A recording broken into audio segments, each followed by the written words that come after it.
about how Italy became a country.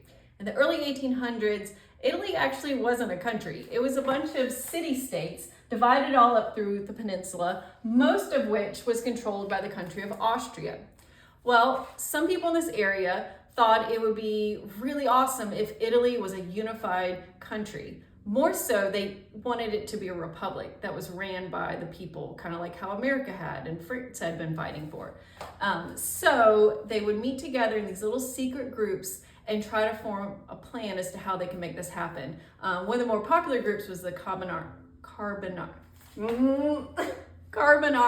Oh, my Italian. Yikes. This is gonna be a long lesson. That's okay. So the Carbonari would meet in secret and try to form a plan. The problem was, though, they kind of kept arguing about how it would look. Some wanted it to be a republic, some really wanted it to stay like with a king. And so they were fighting amongst themselves. And so they had a hard time getting organized. But the other problem was that some of the kings and powerful leaders, the Pope and different people, they didn't exactly want to give up their kingdom and have a republic either. So the Carbonari and other secret rebel societies had a hard time getting organized and getting some big leaders behind them. So eventually the Austrian government either jailed or executed most of them, and the rebellion movement should have died out, but it didn't. One of its members, Giuseppe Manzini, was able to escape, and he kept the rebellion movement going. There he is. Hello, Giuseppe. He started another secret society called Young Italy. I kept calling it Young Italians because I just like the name, but it's Young Italy. And kind of the same vision, wanting it to be Italy to be unified and a republic. So this time though was different. Okay, so originally, King Charles Hello, I'm the king. Originally, King Charles Albert did not support the rebellion movement, as I said. But then he started thinking, maybe I should. One, I don't want all the rebels fighting in my area again. If I control like how this goes, I can maybe stay king and actually get more land. And so he declares war on Austria. So now we've got the young Italy fighting, and the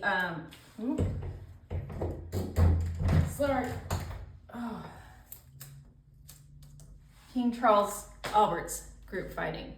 I just realized I didn't put my microphone on. Hold that thought.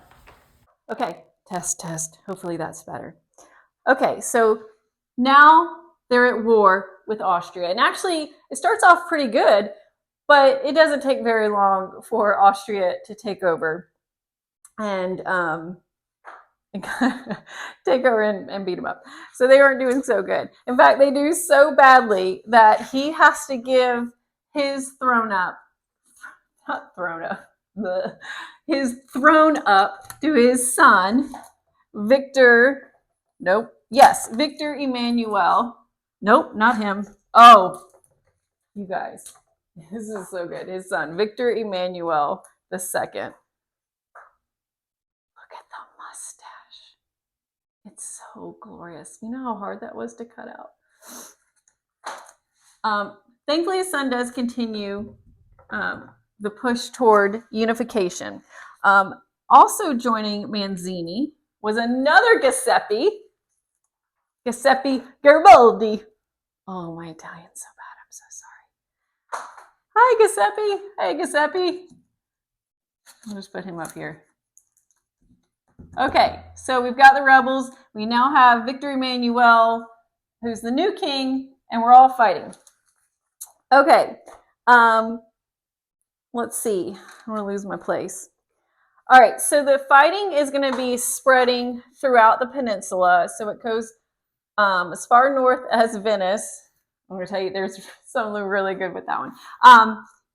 Not the fighting, but an interesting story. And then all the way down to Rome. Now, what's interesting about Rome is That is where the Pope, head of the Catholic Church, lives. There he is, Pope Pius IX. The fighting is getting so bad. I should use magnets. It's getting so bloody and violent that the Pope actually has to get in a disguise and leave for safety.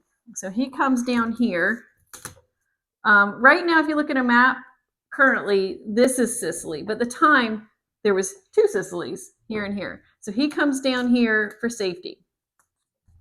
But while he's safe, he kind of does like a SOS call, calling all Catholics, help me. And he's asking for soldiers to come and take over Rome and kick the rebels out.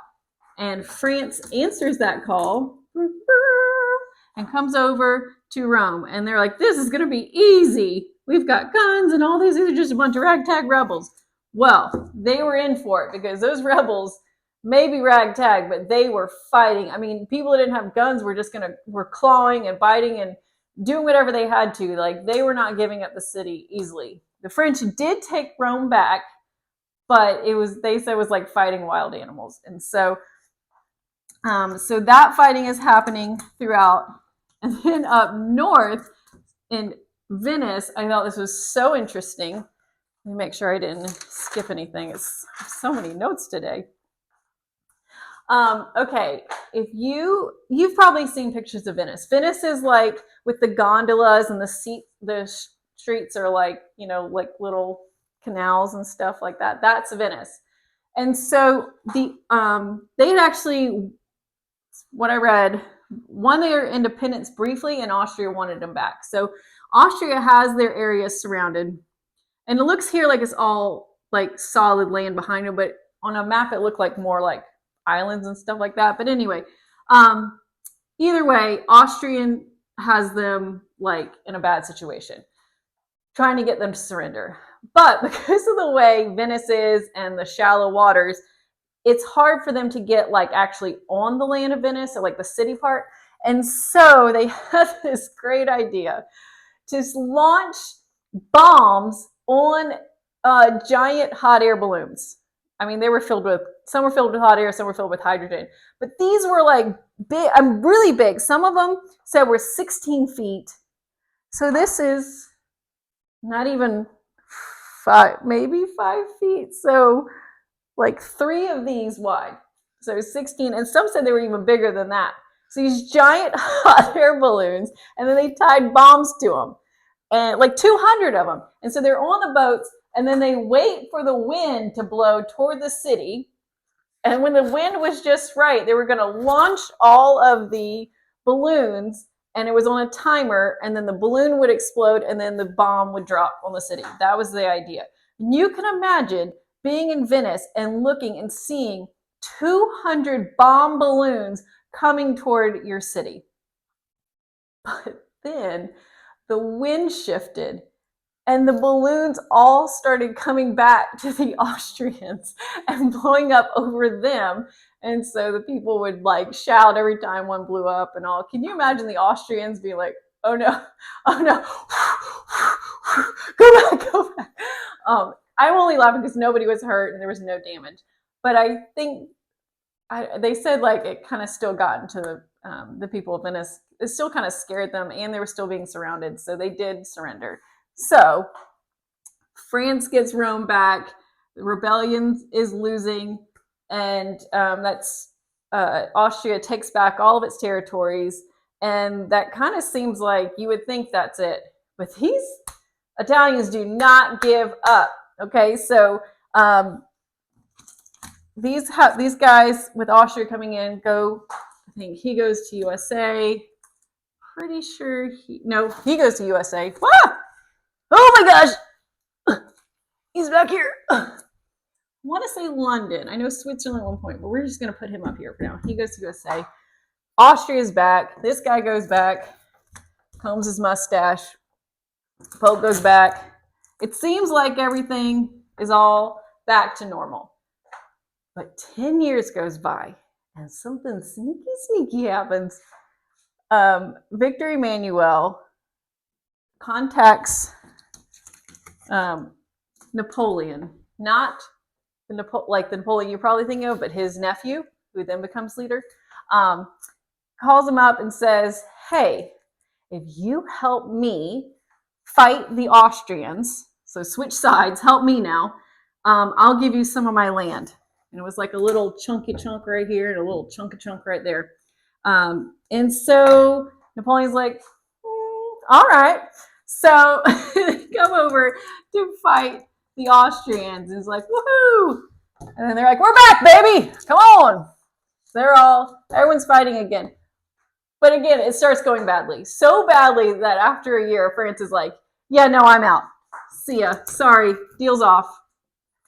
Well, oh my gosh. He's really out of here. So my tape doesn't stick. There we go.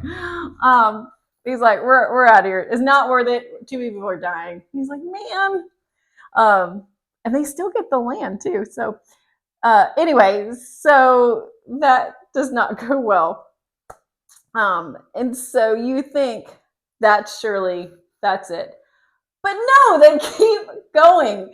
This is a lesson on tenacity. Okay, so this is the plan. Garibaldi has like 1,000 people left, like a little group of 1,000 rebels. And they said like only like even half of them even really knew how to fight. So he goes down. His plan is, and hopefully I can. You're gone, King. I don't know where you're there. Hopefully you'll be able to see it. So down in Sicily, the island part, he wants to go down and attack that and get this area because he wants all of this area, not just half of it. He wants the whole thing. Okay, so he takes this little group of soldiers, but then before he attacks, he goes around to farmers and peasants and he explains to him his passionate call and what he wants to do. And so he gets 30,000 people to join him. Okay. And they attack this city, Palermo. I think that's what it is. Again, my Italian's not good.